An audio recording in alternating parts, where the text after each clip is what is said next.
I have just posted my last video and I felt like I was holding back a bit when I was thinking about whether I should continue posting videos.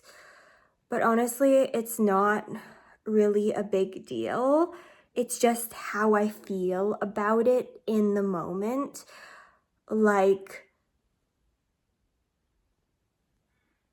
every moment I feel differently about those moments that I put in my last video or any video. They fade in and out of my memory. And sometimes I'm like, that's okay. That clip is okay. And sometimes I'm like, I'm a loser. And I guess fine. Sometimes I'm like, oh, I'm the best. And of course, that makes it very hard to have a realistic view, a proper place in the middle of where that piece of content lies in terms of its function. And I just have to accept that everybody is gonna see it differently. Everybody has a different set of eyes connected to a different brain. And we're all beautifully unique that way. So overthinking how you're gonna see me isn't gonna help my life one bit, or your life for that matter of fact. Yeah, just taking a moment to acknowledge how small we both are in the grand scheme of things. Small, yet we have been made significant by someone. We've been made somewhat significant by God, and that is a blessing beyond words. I spent the morning reading on my phone. First, I was reading Perelandra by C.S. Lewis, and then I switched to, what is it called? Why? What is it called? Give me time. I'm stalling.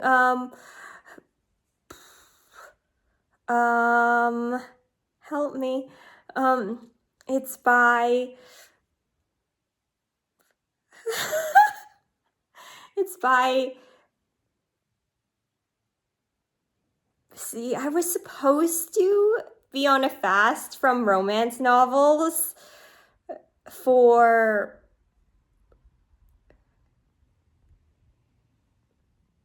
another like 15 days or something. I only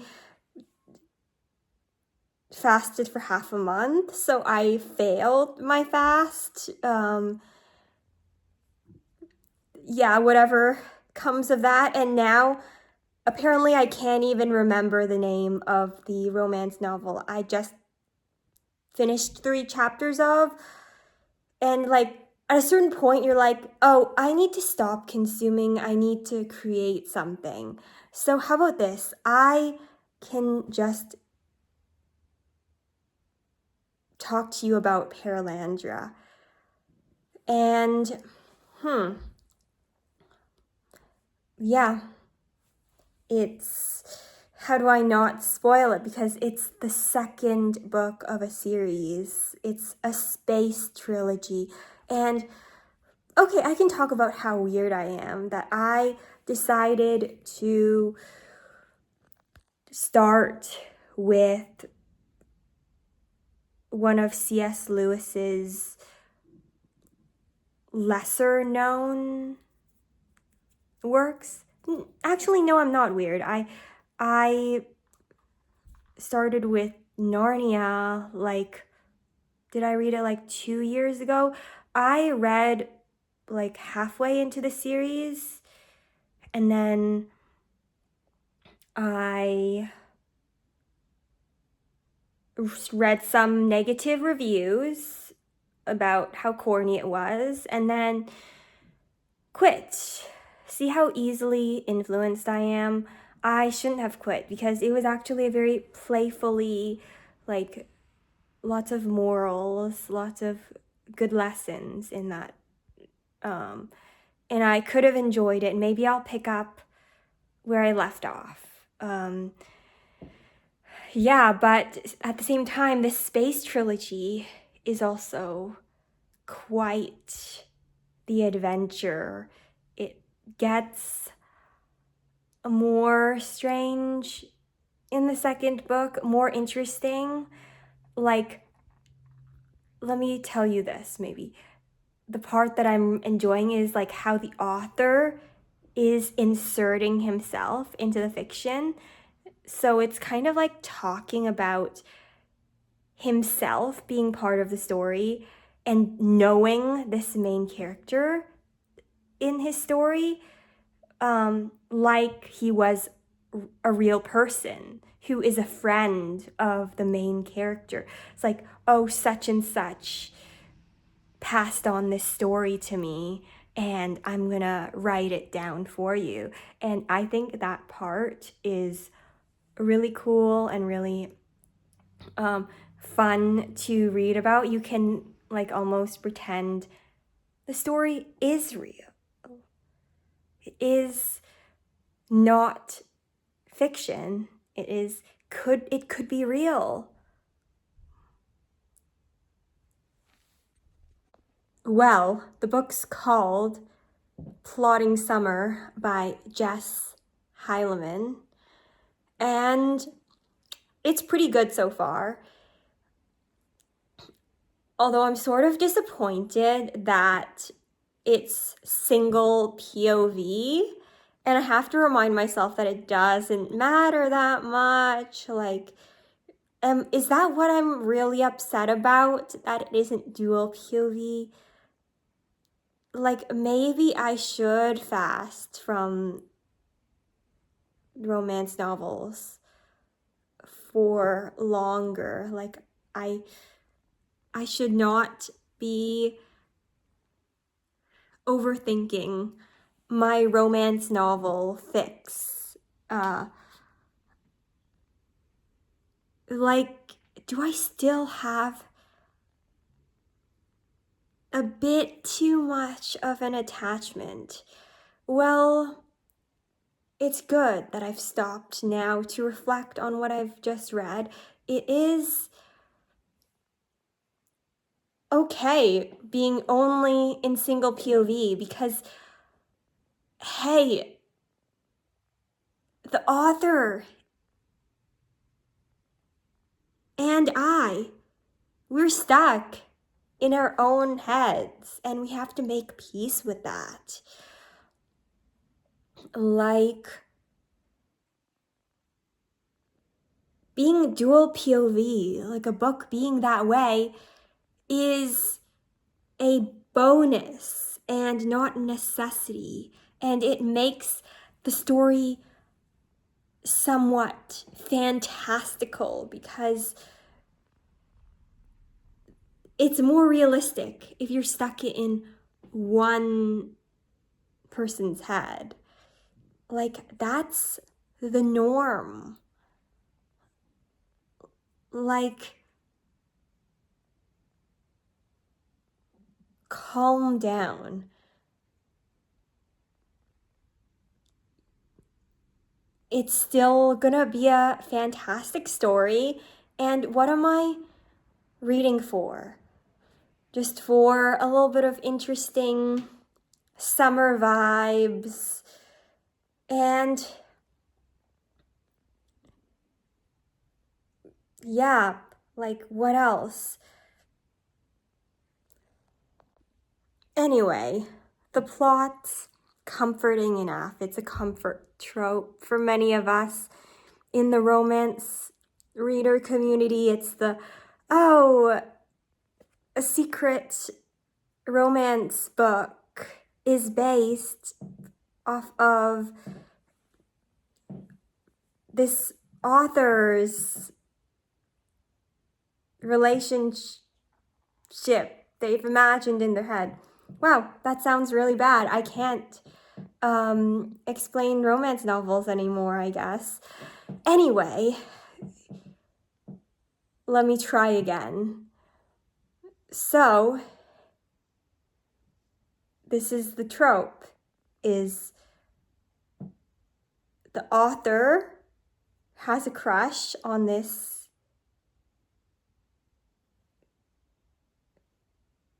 guy, like the main character is an author, and she has this long-term crush, and she writes a book about him.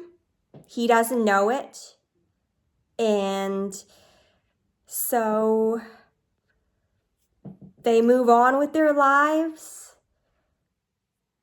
but she's afraid of them reuniting because she's terrified of him finding out that she likes him. And after so many years, it sort of should be a non-issue. Like, everybody should forget about it. That's what she thinks, and then they will end up together. We'll see if I end up reading more of that book. Romance, you know how it is. You know how it's going to end from the get-go. Unlike this vlog, I don't know what I'm going to end up talking about in this vlog. And I don't know whether I'm going to calmly finish my books that I'm currently on. The Paralandra by C.S. Lewis and this one, Plotting Summer by Jess Heilemann. I just went and learned some dance choreography, which I haven't done in I don't know how long. It's just fun to learn dances. It kind of redirects your brain for a while, and I need those things to challenge my brain and redirect my brain. And see, I have too many hobbies, and I have to not fall into worship of any of those hobbies. And that's because God rules, and I abandon a hobby for a little bit. That's absolutely no big deal. There's nothing to be anxious about. Nothing in the world. Nothing. So I'm really glad that I did that, and I should probably go get something to eat now. Yeah. Yes, I am continuing to read my romance novel, but I want to be very cautious about it being like, I need a new lens for reading romance novels, and I feel like when I am listening to Tiffany and Sarah talk about romance novels on their podcast, the Clean Romance Podcast, fantastic podcast, by the way. It is...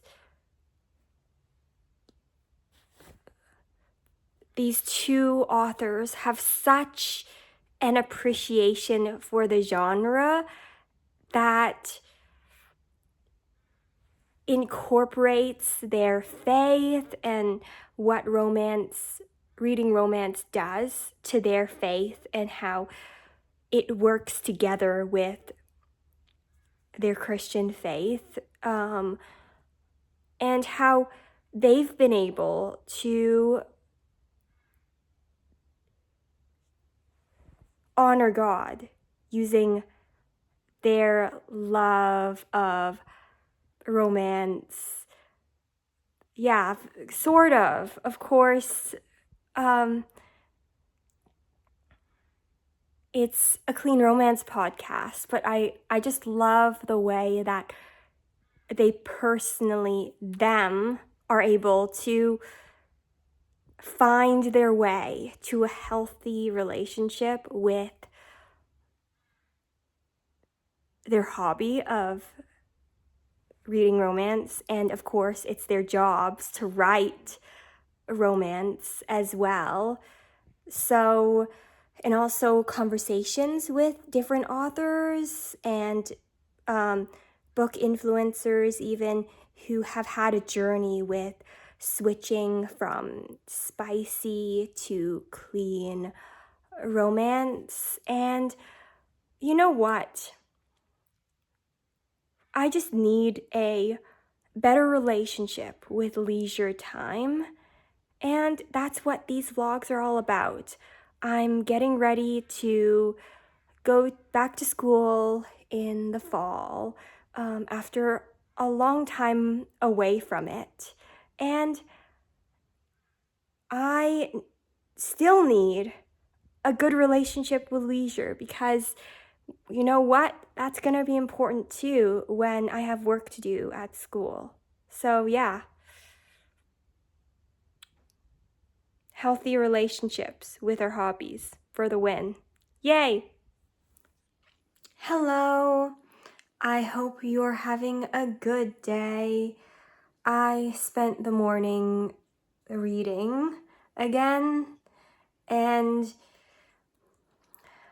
you know, my feelings were mixing in my soul today.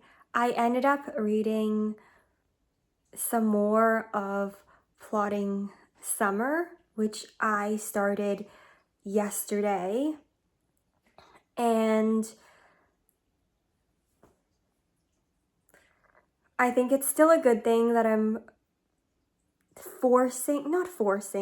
I'm increasing the value I'm putting on reflecting on what I've read, and recording myself is a wonderful way to do that.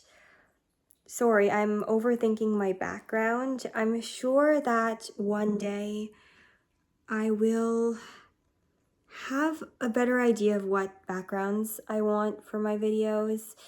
I'm just trying different things around the house. I like this window, this fake window. Anyway, Plotting Summer, it's fantastic as long as you keep in mind and keep hoping that no matter how long it takes, the couple will be together like in all romances, and that the author, her secret will be out, like, and everything will be fine. So that's the main point of tension. Like, is the love interest gonna find out that she wrote about him? And romance is all about getting there and getting to the happy ending, and everything's gonna be okay. That's the whole point of romance. Like in other genres, okay, fine. In a lot of other genres, okay, mysteries get solved, blah, blah, blah. In some other genres. In a lot of other books, we don't have that. So, yeah, I'm still reading romance a lot. So I'm like, oh, that's the norm. But no, it's really a blessing that we have there. And the other genre I was reading last month was nonfiction. And in Nonfiction, I feel like you answer a question, so it's also a resolution. Actually, a lot of genres have resolutions, and books are such a comforting thing to have. Like, it's truly beautiful to have books, to know and think about what's the point of reading a book, whatever genre it happens to be. And I'm gonna live the rest of my day now and not overthink what I do or record. I'm probably going to, I was gonna say, in the future, I'm probably gonna try to talk more about the particulars of the book that I'm reading. But I don't think I'm gonna get any good at that if I don't spoil the book. So just kind of like vibes, I guess, and like how I'm feeling about the book. I feel like how I need to say one more thing about the book that I'm reading.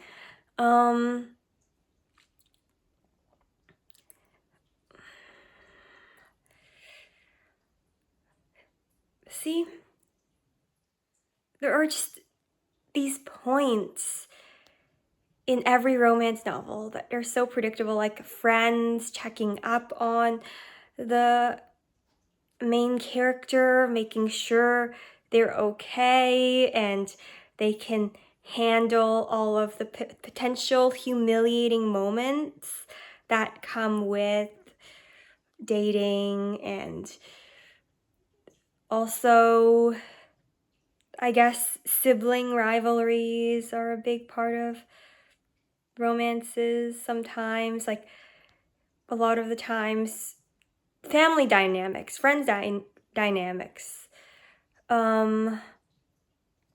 What else?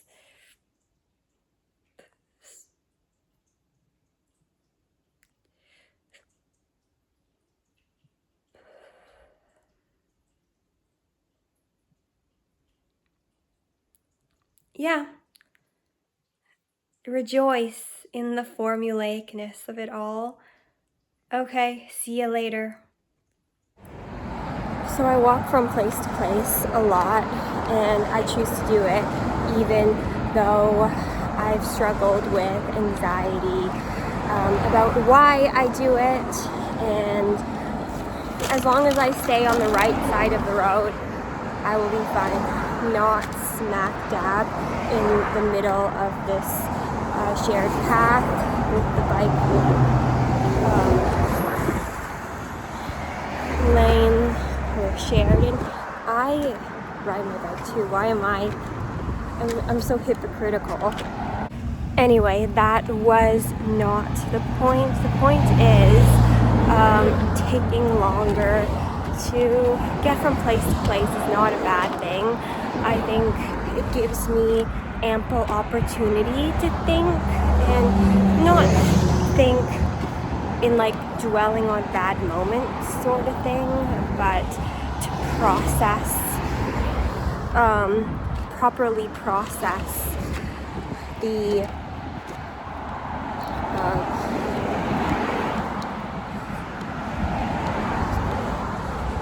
various things that have happened over the past week or even the day, because we need more time than we like to think to process things. Like, it's not just go, go, go.